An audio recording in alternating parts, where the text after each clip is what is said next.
حضرت اویس کرنی رحمۃ اللہ علیہ ایک تابعی بزرگ ہیں۔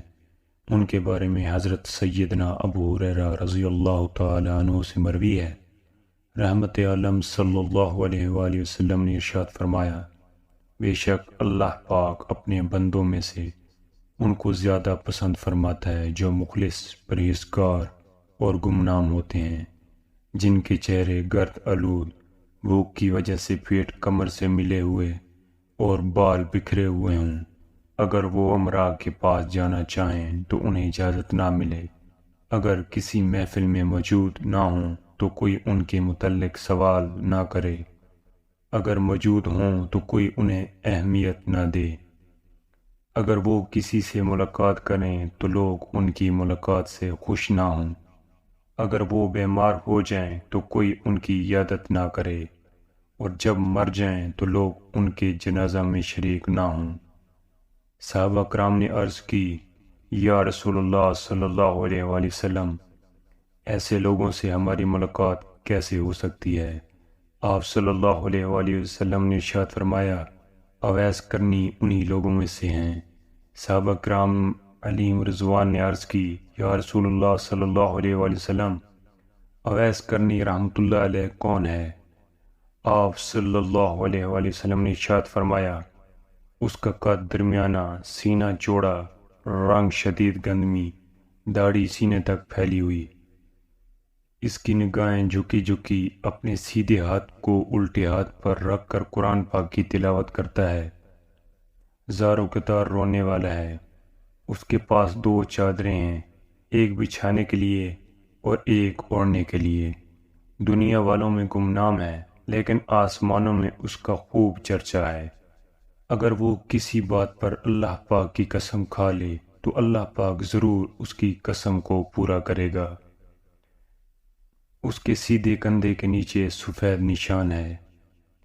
کل بروز قیامت نیک لوگوں سے کہا جائے گا تم لوگ جنت میں داخل ہو جاؤ، لیکن اویس کرنی سے کہا جائے گا تو ٹھہر جا اور لوگوں کی سفارش کر۔ چنانچہ وہ قبیلہ ربیہ اور مضر کے لوگوں کی تعداد کے برابر گناہ گاروں کی سفارش کرے گا۔ پھر آپ صلی اللہ علیہ وآلہ وسلم نے حضرت سیدنا عمر فاروق اور حضرت سیدنا علی مرتضیٰ کرم اللہ تعالی وجہ الکریم کو مخاطب کر کے ارشاد فرمایا، جب بھی تم دونوں کی ملاقات اویس کرنی سے ہو تو اس سے اپنے لیے دعائے مغفرت کروانا۔ حضرت سیدنا عمر فاروق اعظم اور حضرت سیدنا علی مرتضیٰ رضی اللہ تعالی عنہم تقریباً 10 سال تک حضرت سیدنا اویس کرنی رحمۃ اللہ علیہ کو تلاش کرتے رہے، لیکن ان کے بارے میں معلومات نہ ہو سکیں۔ پھر جس سال امیر المومنین حضرت سیدنا عمر فاروق اعظم رضی اللہ تعالیٰ عنہ کا انتقال ہوا، اسی سال آپ رضی اللہ تعالیٰ عنہ نے حج کے موقع پر جبل ابو قیس پر کھڑے ہو کر لوگوں سے مخاطب ہوتے ہوئے بآواز بلند فرمایا، اے یمن سے آنے والے حاجیوں، کیا تم میں کوئی اویس نامی شخص موجود ہے؟ یہ سن کر ایک بوڑھا شخص کھڑا ہوا اور عرض کی، ہم نہیں جانتے کہ آپ کس اویس کے متعلق پوچھ رہے ہیں۔ ہاں، میرا ایک بھائی ہے جس کا نام اویس ہے، لیکن وہ تو بہت غریب اور عام سا آدمی ہے، وہ اس قابل کہاں کہ آپ اس کے متعلق سوال کریں، وہ تو ہمارا چرواہا ہے اور ہمارے ہاں اس کی کوئی قدر و منزلت نہیں۔ یہ سن کر حضرت سیدنا عمر بن خطاب رضی اللہ تعالیٰ عنہ بہت غمگین ہوئے، گویا کہ حضرت سیدنا اویس کرنی رحمۃ اللہ علیہ کے بارے میں اس شخص کا اس طرح بولنا آپ کو سخت ناگوار گزرا ہو۔ تھوڑی دیر بعد آپ رضی اللہ تعالیٰ عنہ نے اس بوڑھے شخص سے پوچھا، تیرا وہ بھائی کہاں ہے؟ کیا وہ ہمارے حرم میں موجود ہے؟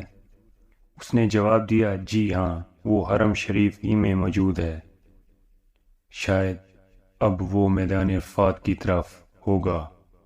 یہ سن کر امیر المومنین حضرت سیدنا عمر فاروق اعظم اور حضرت سیدنا علی مرتضیٰ رضی اللہ تعالیٰ عنہ فوراً میدان عرفات کی طرف چل دیے۔ جب وہاں پہنچے تو دیکھا کہ وہ عاشق صادق ایک درخت کے نیچے نماز پڑھ رہا ہے اور اونٹ اس کے ارد گرد چر رہے ہیں۔ یہ دیکھ کر حضرت سیدنا عمر فاروق اعظم اور حضرت سیدنا علی مرتضیٰ رضی اللہ تعالی عنہ اپنی سواریوں سے نیچے اتر آئے اور اس عاشق صادق کے پاس آ کر سلام کیا۔ حضرت سیدنا اویس کرنی رحمۃ اللہ علیہ نے نماز کو مختصر کیا اور نماز سے فارغ ہو کر سلام کا جواب دیا۔ امیر المومنین حضرت سیدنا عمر فاروق اعظم اور حضرت سیدنا علی مرتضیٰ رضی اللہ تعالی عنہ نے پوچھا، اے شخص تو کون ہے؟ اس نے جواب دیا، میں اپنی قوم کا مزدور اور چرواہا ہوں۔ آپ دونوں حضرات نے فرمایا، ہم تجھ سے ان چیزوں کے متعلق سوال نہیں کر رہے، بلکہ یہ بتائیں آپ کا نام کیا ہے؟ انہوں نے جواب دیا، میں عبداللہ یعنی اللہ عز و جل کا بندہ ہوں۔ فرمایا، یہ تو ہم بھی جانتے ہیں کہ زمین و آسمان میں موجود تمام لوگ اللہ عز و جل ہی کے بندے ہیں، تم اپنا وہ نام بتاؤ جو تمہاری ماں نے رکھا ہے۔ یہ سن کر حضرت سیدنا اویس کرنی رحمۃ اللہ علیہ نے عرض کی، آپ لوگ مجھ سے کیا چاہتے ہیں؟ تو انہوں نے ارشاد فرمایا، ہمارے پیارے آقا مدینہ والے مصطفیٰ صلی اللہ علیہ وآلہ وسلم نے ہمیں اویس کرنی کے متعلق چند نشانیاں بتائی ہیں۔ ہم آپ کی باتوں اور رنگت کے متعلق بتائی ہوئی نشانیاں تو آپ میں دیکھ چکے ہیں، لیکن ہمارے آقا صلی اللہ علیہ وآلہ وسلم نے ایک نشانی اور بتائی تھی کہ اس کے سیدھے کندھے کے نیچے ایک سفید نشان ہوگا۔ آپ ذرا اپنا سیدھا کندھا ہمیں دکھا دیں، اگر وہ نشان موجود ہوا تو ہم پہچان جائیں گے کہ آپ ہی کے متعلق ہمارے آقا صلی اللہ علیہ وآلہ وسلم نے خبر دی ہے۔ یہ سن کر حضرت سیدنا اویس کرنی رحمۃ اللہ علیہ نے اپنے کندھے سے چادر ہٹائی تو آپ کے مبارک کندھے کے نیچے سفید نشان موجود تھا۔ نشان دیکھتے ہی دونوں صحابہ رضی اللہ تعالی عنہم نے حضرت سیدنا اویس کرنی کو بوسہ دیا اور فرمایا، ہم گواہی دیتے ہیں کہ تم ہی وہ اویس ہو جس کے متعلق ہمارے پیارے نبی صلی اللہ علیہ وآلہ وسلم نے خبر دی تھی۔ اللہ پاک آپ پر رحم فرمائے، آپ ہمارے لیے مغفرت کی دعا کریں۔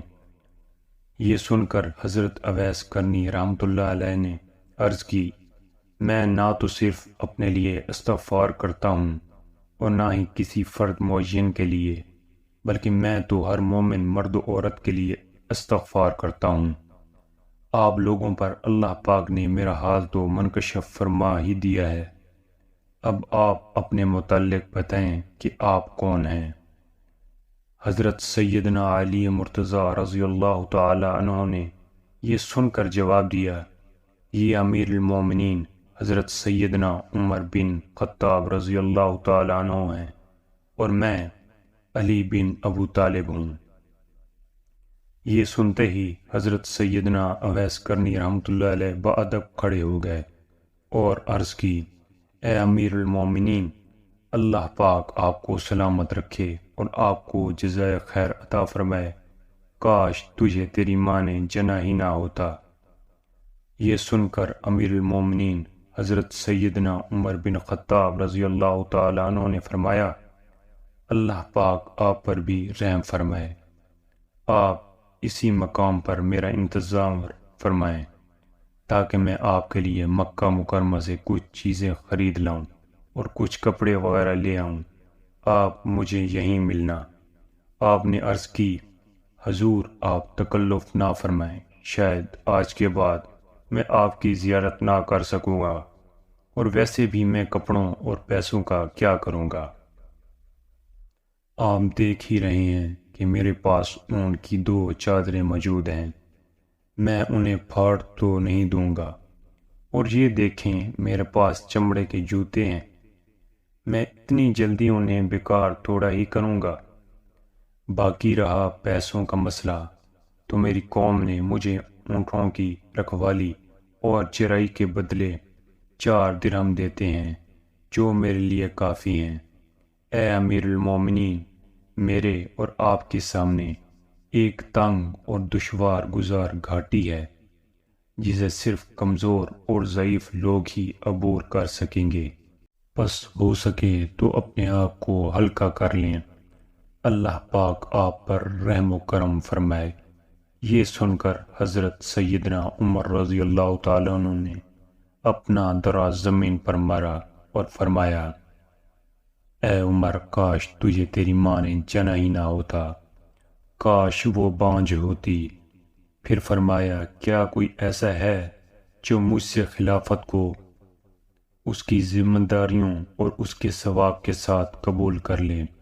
حضرت سیدنا اویس کرنی رحمۃ اللہ علیہ نے عرض کی، اے امیر المومنین رضی اللہ تعالیٰ عنہ، جو کوئی اللہ عز و جل سے ڈرتا ہے وہ اس سے دور بھاگتا ہے۔ ہماری جدائی کا وقت آ گیا ہے، اب آپ ایک طرف تشریف لے جائیں اور میں دوسری طرف چلا جاتا ہوں۔ چنانچہ امیر المومنین حضرت سیدنا عمر فاروق اور حضرت سیدنا علی مرتضیٰ رضی اللہ تعالی عنہم مکۃ المکرمہ کی طرف تشریف لے گئے، اور آپ رحمۃ اللہ علیہ اونٹوں کو لے کر دوسری طرف چل دیے اور اونٹوں کو قوم کے حوالے کر دیا۔